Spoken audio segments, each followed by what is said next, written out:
Le premier signe qui montre que tu manques de vitamine D, c'est une pression artérielle trop élevée. C'est une douleur qu'on peut ressentir sur le bas du dos.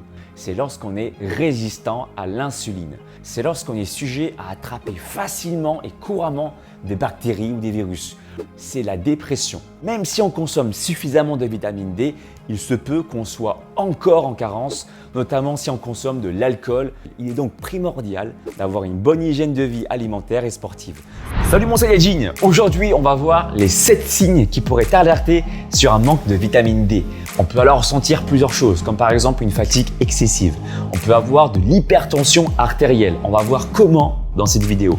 On peut également choper des bactéries, des virus beaucoup plus facilement, avoir une guérison ralentie, avoir un système immunitaire qui n'est pas fonctionnel. Et selon une étude sérieuse parue en 2007 dans le New England, 40 à 100% des patients dans le monde ont un déficit en vitamine D car les apports alimentaires en vitamine D2 et D3 sont insuffisants et l'exposition solaire restreinte chez les citadins. En dehors de toute pathologie, les apports quotidiens conseillés sont de 600 à 800 unités par jour et en cas de cure, à voir avec notre médecin traitant, on peut augmenter la dose. Le premier signe qui montre que tu manques de vitamine D, c'est une pression artérielle trop élevée. Alors, tu me diras, quel est le lien? Il est intéressant de savoir que la vitamine D joue un rôle inhibiteur d'une enzyme appelée enzyme de conversion de l'angiotensine qui, quand elle n'est pas inhibée, favorise la vasoconstriction de nos faisceaux sanguins, ce qui tend à les rétrécir et accroît ainsi la pression sanguine.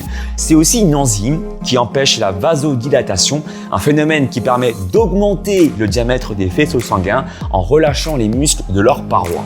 La circulation du sang est alors améliorée et la pression artérielle diminuée. En inhibant cette enzyme, on permet donc de combattre l'hypertension artérielle. Si on manque de vitamine D, on peut alors avoir de la raideur artérielle. Le deuxième signe, c'est une douleur qu'on peut ressentir sur le bas du dos. Des courbatures dans cette zone qu'on peut ressentir surtout la nuit quand on essaye de dormir. La vitamine D joue alors le rôle d'anti-inflammatoire naturel et peut donc nous aider à ne pas ressentir de douleur. En fait, la vitamine D pourrait nous aider globalement à nous sentir bien. J'ai parlé ici spécifiquement des muscles du bas du dos car c'est une zone qui se tend très facilement et donc c'est facilement palpable. Le troisième signe qui nous montre qu'on est en déficit de vitamine D, c'est lorsqu'on est résistant à l'insuline. L'insulinorésistance se définit lorsque les cellules du corps deviennent peu réceptrices à l'insuline. Le pancréas se doit de synthétiser une quantité alors anormalement élevée d'insuline pour que nos cellules puissent finir par y répondre. C'est un problème qu'il faut combattre grâce à un mode de vie sain. Nourriture, sport et suppléments. Je vais te citer 3 signes qui montrent que tu es insulino-résistant.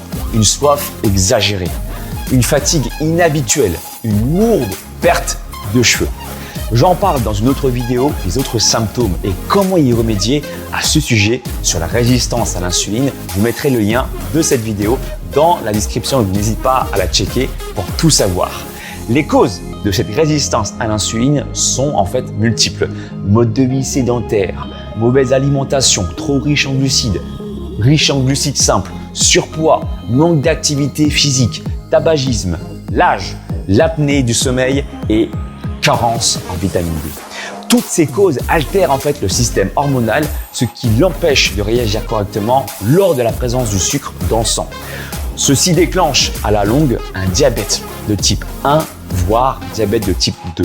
Il est très intéressant de savoir en fait que la vitamine D permet de maintenir les cellules bêta dans ton pancréas et ces cellules bêta permettent de contrôler l'insuline. Le quatrième signe qui montre une carence en vitamine D, c'est lorsqu'on est sujet à attraper facilement et couramment des bactéries ou des virus. Lorsque la vitamine D est fonctionnelle et en quantité suffisante dans notre corps, notre système immunitaire est suffisamment armé pour lutter contre les bactéries, contre les virus. Donc si tu es quelqu'un qui a tendance à tomber facilement malade, il y a de fortes chances que tu manques également de vitamine D. Le cinquième signe, c'est la dépression. Parce que la vitamine D convertit la tryptophane, qui est un acide aminé essentiel, en de la sérotonine. L'hormone impliquée dans la régulation des comportements, l'humeur, l'anxiété ou encore l'apprentissage. Elle sera également impliquée dans la motivation et la prise de décision. Donc si tu es indécis, ça peut être également un autre signe. Enfin, il faut savoir que même si on consomme suffisamment de vitamine D, il se peut qu'on soit encore en carence, notamment si on consomme de l'alcool, ce qui peut rendre le foie gras et non fonctionnel. En fait, le foie est un organe charnière dans le métabolisme de la vitamine D. Contrairement aux croyances, ce n'est pas le soleil qui apporte de la vitamine D. Le soleil participe à la synthèse de la vitamine D grâce à ses ultraviolets et c'est ensuite notre peau qui synthétise elle-même de la vitamine D. La vitamine D a donc deux origines. Pour 90%, c'est la peau et 10% ça vient de l'alimentation. Retiens bien ceci. Une fois absorbée dans l'organisme, la vitamine D subit deux hydroxylations pour permettre d'être fonctionnelle et active. Une hydroxylation dans le foie et une autre dans le rein. Et il faut savoir que sans l'étape de l'hydroxylation dans le foie, il est important de retenir que la vitamine D ne pourra pas être utilisée correctement par notre organisme.